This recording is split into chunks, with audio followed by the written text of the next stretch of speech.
আমি এই পোশাক পরার মূল উদ্দেশ্য যেন আমার কথাগুলো যেন আমার নেতা জনাব তারেক রহমান সাহেবের কান পর্যন্ত পৌঁছে এবং আমাদের একটাই দাবি ভোলা বরিশাল সেতু খুবই প্রয়োজন।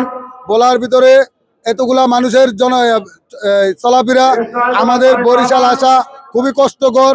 আমরা ভোলা বরিশাল সেতু না হলে আমাদের এতটাই কষ্ট যা বুঝাইতে পারবো না।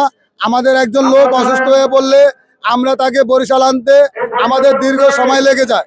সেই সময়ে বেশি লাগার কারণে অনেক সময় আমাদের হাতেই মারা যায়। তাই বলছি, দাবি মোদের একটাই, ভোলা বরিশাল সেতু চাই।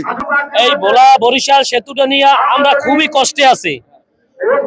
প্রায় বিগত স্বাধীনের পর থেকে যে সরকারই আসে এই যে প্রতিশ্রুতি দেয় যে এই ভোলা বরিশাল সেতুটা হইবে, কিন্তু কেউই আমাদের ভোলার মানুষের কষ্টটা বোঝার চেষ্টা করে না, দুঃখটা বোঝার চেষ্টা করে না।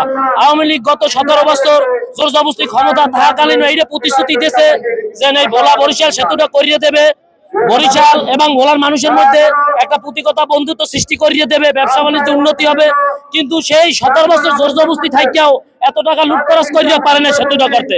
তাই আমার একটাই দাবি যে আমাদের এই যে নেতা তারেক রহমান সাহেব সে যেন আমাদের এই কথাটা শোনে এবং বরিশাল ভোলার মানুষের দুঃখ কষ্টটা বুঝছে। সে এই সেতুটা সে ক্ষমতায় বসার পর আমরা চাইছেন এই সেতুটার কাজে সে সর্বপ্রথম করুক এবং বরিশাল ভোলা মানুষের দুঃখ কষ্টটা করুক। এবং আমরা বরিশালবাসী আজকে আমরা মোয়াজ্জেম হোসেন আলাল ভাইয়ের নেতৃত্বে এখানে এসেছি।